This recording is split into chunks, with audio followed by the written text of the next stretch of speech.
Hello बच्चों, let's read the question first. The question is consider the following statement with respect to cytokinesis. तो cytokinesis के regarding में हमें statement दिए हुए हैं, हमें बताना है कि कौन सा स्टेटमेंट सही है, कौन सा गलत है। तो पहला स्टेटमेंट जो हमें दिया हुआ है वो दिया है, in an animal cell cytokinesis is achieved by the appearance of furrow in the cell wall. तो बच्चों यहाँ पर ये चीज़ गलत हो जाएगी।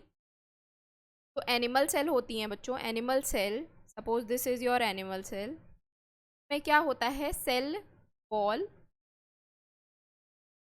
एब्सेंट होती है। यहाँ पर सेल वॉल के फरो, सेल वॉल में फरो की बात हो रही है तो गलत हो जाएगा। फरो कहाँ प्रेजेंट होती है बच्चों? फरो आपकी प्रेजेंट होती है प्लाज्मा मेम्ब्रेन में।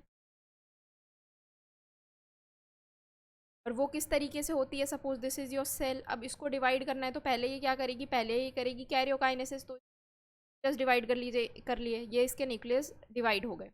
अब ये क्या करेगी, अब यहाँ से इसका फरो का फॉर्मेशन होगा।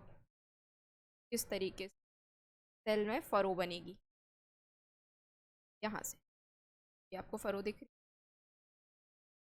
है। इस तरीके से जो है एनिमल सेल डिवाइड करती है। तो ये स्टेटमेंट तो आपका गलत हो गया। सेकेंड स्टेटमेंट देख लेते हैं। In plant cell, in plant cell cell plate and the middle lamella between walls of the adjacent cell. तो बच्चों बिल्कुल सही बात है।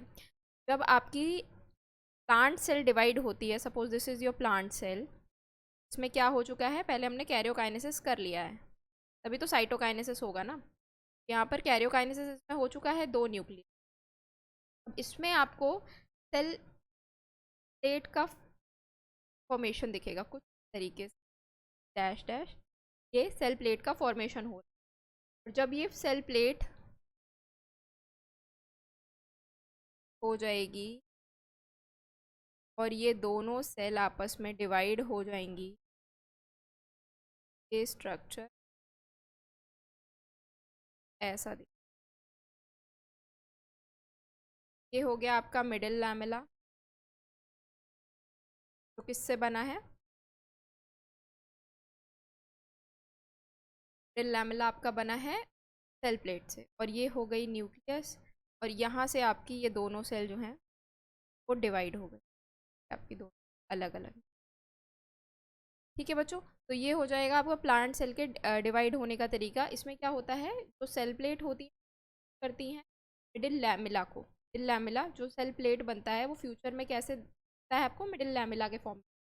और ये वॉल बनाता है 2 एडजेसेंट नेबर सेल के बीच में। तो यहाँ पर आपको ये वॉल दिख रही है, ये वाली, और ये 2 एडजेसेंट सेल्स है।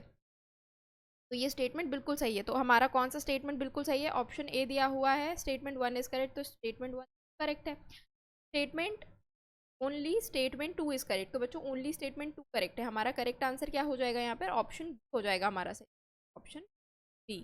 बाकी ऑप्शंस में क्या दिया है, बोथ स्टेटमेंट करेक्ट, ये भी गलत है। दोनों स्टेटमेंट गलत नहीं है, बोथ स्टेटमेंट आर रॉन्ग, तो ये भी गलत है। एक स्टेटमेंट रॉन्ग, एक करेक्ट है। अब करेक्ट ऑप्शन है आपका ऑप्शन बी। होप आप लोगों को सोल्यूशन समझ में आया बच्चों। Thank you, all the best.